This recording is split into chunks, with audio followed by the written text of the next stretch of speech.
Este é o podcast do Hub e a Reagro.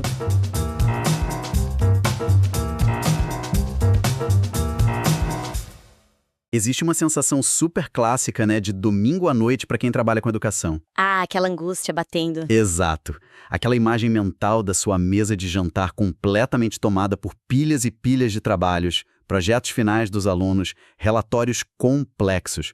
Uma montanha que, parece que não tem fim. E aqui o buraco é bem mais embaixo, sabe? Não estamos falando daquelas provas de múltipla escolha onde é só bater um gabarito simples e pronto. É outro nível de exigência, com certeza. Porque estamos lidando com avaliações densas, né? Avaliações baseadas em cenários. Sim. Projetos onde quem estuda precisa resolver desafios práticos partindo de um referencial teórico muito específico. E isso exige, uma leitura extremamente atenta, linha por linha, para capturar a linha de raciocínio da pessoa, cruzar com os objetivos que foram desenvolvidos e, claro, bater tudo isso com a rúbrica de avaliação. O que acaba transformando o ato de avaliar num trabalho super artesanal, né? Quase de ourives. E a dor de quem ensina é justamente essa. Revisar esses artefatos avaliativos consome horas preciosas. Horas que, poderiam ser aplicadas na melhoria da matriz do curso, em pesquisa, ou, sendo bem realista, simplesmente descansando no fim de semana. Exatamente. E é por isso que a nossa análise de hoje é tão relevante para a nossa audiência. Hoje o nosso mergulho vai focar num material interno fascinante. Um material especialmente desenhado para os colaboradores do Reagro, que já utilizam os aplicativos do Google com um e-mail institucional.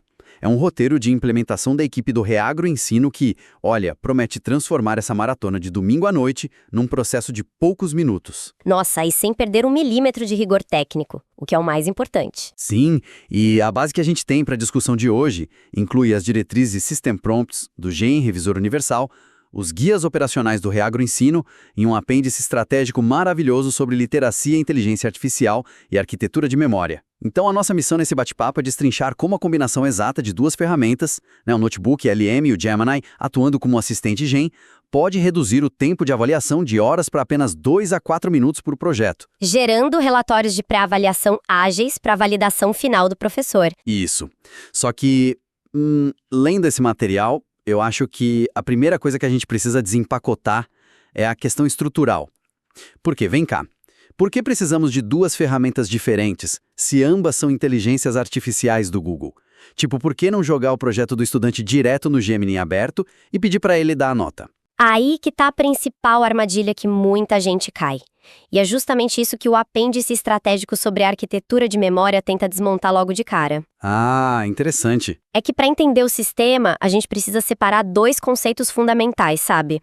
A janela de contexto e a memória persistente. Tá, e qual é a diferença na prática? Bom, a maioria das pessoas usa essas IAs conversacionais focadas na memória do usuário. Ou seja, a máquina lembra seu tom de voz, lembra das perguntas que você fez ontem, mas, para corrigir um projeto técnico de alta complexidade do Reagro, o seu histórico pessoal não importa nada. É irrelevante. Exato. A máquina precisa lembrar com precisão cirúrgica das regras daquela disciplina, da rubrica, dos parâmetros, do cenário exato que foi proposto para o grupo. E o notebook LM é ancorado exclusivamente nessa memória por conteúdo. Ele não liga para quem está operando o teclado, ele lembra apenas dos documentos que foram carregados nele. Entendi. E se a gente jogar tudo no Gemini aberto, ele vai tentar adivinhar a resposta buscando coisas aleatórias na internet, né? O que seria um desastre absoluto para uma avaliação fechada. Um desastre. Alucinação total. Lendo o guia, me veio uma analogia que ajudou a consolidar muito bem essa ideia. A gente pode pensar no notebook LM como um arquivo de aço gigante, hiperorganizado e trancado a 7 chaves com material da disciplina. Perfeito. E o Gemini é aquele estagiário brilhante que lê super rápido, mas que a gente precisa colocar regras. Então a gente instrui ele a ler apenas o que está dentro daquela gaveta específica do arquivo de aço para fazer a análise. O que é fascinante aqui é que o Gemini possui uma capacidade de escala de contexto gigantesca. Ele processa todos os dados dessa sua gaveta de aço de forma perfeita. Sim. E como ele está preso ali, não tem perigo de inventar moda. Isso cria um sistema totalmente blindado contra invenções e alucinações. Tá, o conceito faz muito sentido, mas a transição de focar em como organizar esse arquivo de aço é onde o bicho pega, né? Porque o guia detalha um passo a passo bem rigoroso que tem que ser feito antes de cada ciclo de revisão. O que exatamente precisa entrar nesse arquivo para a máquina entender a tarefa. A base documental é inegociável, sabe? Tudo começa com a criação do notebook no Notebook LM para aquela disciplina específica. E tem que usar um nome padronizado. Tipo o quê? Por exemplo, RP, nome da disciplina, a turma. Isso antes de carregar qualquer coisa. E aí entram os documentos obrigatórios. E sem a rúbrica de avaliação, o sistema nem inicia, certo? De jeito nenhum. A rúbrica tem que estar lá com os parâmetros avaliativos muito claros.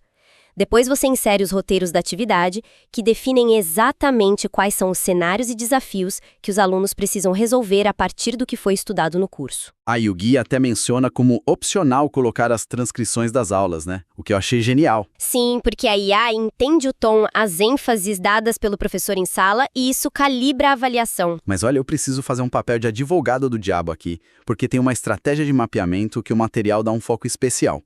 A IA precisa ler exatamente quem está fazendo o quê. Sim, a governança dos dados... Isso.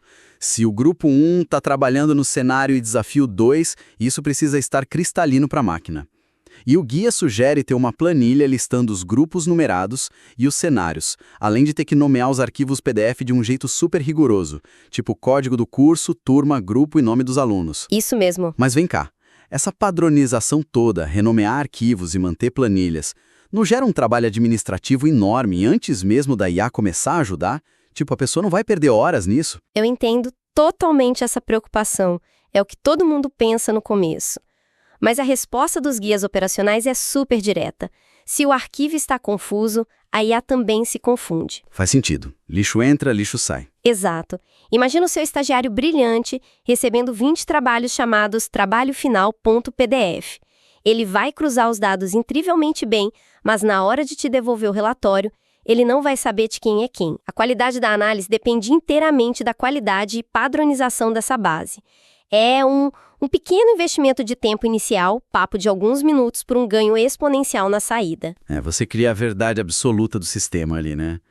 A máquina não vai trocar as bolas porque a instrução foi clara. Bom, terreno preparado. O arquivo de aço está organizado.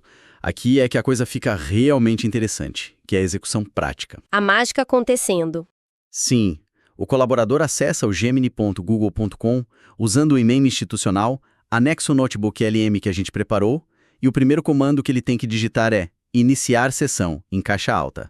O que acontece no motor da IA nessa hora? Bom, a IA não sai analisando as coisas às cegas. Esse comando iniciar sessão é tipo um checklist de segurança automático. O sistema vai responder listando os critérios da rúbrica que ele encontrou na gaveta e vai numerar todos os projetos que leu. Nossa, é tipo um piloto checando o painel antes de decolar. Ele prova para você que entendeu as regras. Perfeitamente. E só depois dessa verificação é que você dá o comando revisar projeto. E nesse momento, a IA assume uma persona muito específica por causa do System Prompt. Ela vira um especialista técnico e revisor crítico. E o guia enfatiza muito que o assistente é treinado para não passar a mão na cabeça, né? Não só avisar onde a falha técnica é real. Ele é frio e calculado com base apenas na rúbrica. Tem um exemplo prático das fontes que ilustra super bem essa riqueza do chamado padrão ouro de feedback. O relatório nunca vai te entregar um comentário vago tipo, precisa melhorar o calendário. Ele diz exatamente o que está ausente e por que isso importa tecnicamente. Sim, ele estrutura a resposta. Por exemplo, no material diz que a IA vai responder algo como: o calendário sanitário não discrimina categorias animais. É necessário estruturá-lo indicando o manejo e o princípio ativo para cada categoria conforme pede a rúbrica. É outro nível de feedback. O aluno sabe exatamente como corrigir. E a regra absoluta para garantir essa qualidade é que o GEM nunca, em hipótese alguma, inventa informações. Se falta um dado no OPDF do aluno, ele não tenta adivinhar pelo contexto geral. Ele trava e avisa. Isso. Ele usa marcadores padronizados no texto do relatório, tipo dado insuficiente em caixa alta, e isso nos dá muita segurança no processo. O que nos leva a uma pergunta muito importante para quem está escutando a gente. Então, o que tudo isso significa no fim do dia? A gente está substituindo o professor revisor por um algoritmo. Se conectarmos isso ao cenário maior da educação, a resposta é um sonoro não. O sistema de inteligência artificial não encerra o processo avaliativo. Sabe, ele apenas acelera aquela primeira versão, o trabalho braçal de conferência, a IA apoia, mas o humano decide. O guia operacional é bem explícito nisso, né? O passo final é que o relatório gerado deve obrigatoriamente ser lido e validado no seu mérito técnico pelo professor especialista antes de chegar no portal do aluno. A assinatura é humana. Com certeza. Tem até situações onde a nota final depende de uma nuance que a rúbrica não cobre perfeitamente. Nesses casos, a IA joga a bola para o professor e insere o marcador de nota a ser definida pelo especialista. Porque exige uma interpretação além do documento frio. Exato. O discernimento pedagógico continua sendo do ser humano. E é super importante lembrar para nossa audiência que esse fluxo que a gente destrinchou hoje é um modelo sugerido, uma esteira de eficiência. Mas as realidades de cada curso e cada disciplina no Reagro podem exigir algumas personalizações, certo? Sim, totalmente personalizável. Você adapta a planilha, adapta a rúbrica. O importante é manter essa mesma espinha dorsal de organização no notebook LM para a leitura funcionar. Recapitulando o que vimos hoje, então, organizar o contexto limpo no notebook LM e usar o Gemini como braço executor permite que as análises de projetos densos sejam consistentes, padronizadas e incrivelmente rápidas. É o que eu chamo de elevar a barra da educação sem esgotar o educador. Perfeito. Agora, se a ideia de implementar essa esteira toda faz sentido para quem nos ouve, mas a parte de configurar pastas, notebooks e comandos parece complexa demais para fazer sozinho no primeiro momento, a boa notícia é que não precisa ser assim. O caminho é super simples, basta agendar uma conversa com o pessoal do Hub IA. É a melhor coisa a se fazer. Sim, a equipe agenda um bate-papo, entende a realidade da sua disciplina e apoia em todas essas configurações do zero, de forma totalmente personalizada. Ninguém precisa escalar essa montanha técnica sozinho. E isso levanta uma questão importante, sabe? Uma reflexão final para a gente pensar. Manda. Nós focamos muito em como a IA reduz o trabalho do fim de semana agora. Mas se o Notebook LM cria essa memória persistente e puramente documental de uma disciplina, imagina o que acontece após 5, 6, 10 ciclos da mesma matéria. Nossa, o acúmulo de dados. Exato. Estaremos diante da possibilidade de criar não apenas um assistente rápido de revisão, mas um repositório histórico vivo, um mapa das maiores dificuldades, dos padrões de erros sistêmicos e das genialidades dos alunos ao longo dos anos. Que loucura. Então a gente poderia usar esses dados não só para dar nota, mas para redesenhar a própria matriz curricular no futuro, saber exatamente qual aula teórica precisa ser melhorada porque a IA mostrou que, todo semestre, 60% dos grupos erram o mesmo desafio de gestão. Exatamente isso. É um convite para quem nos escuta imaginar as possibilidades de gestão do conhecimento que vão muito além da simples correção de notas. É sobre entender como nós mesmos estamos ensinando. Uma provocação fantástica para encerrarmos o mergulho de hoje. Fica aí o convite para explorarem essa ferramenta e procurarem o Hub IA. Muito obrigado pela companhia de hoje e até a próxima análise.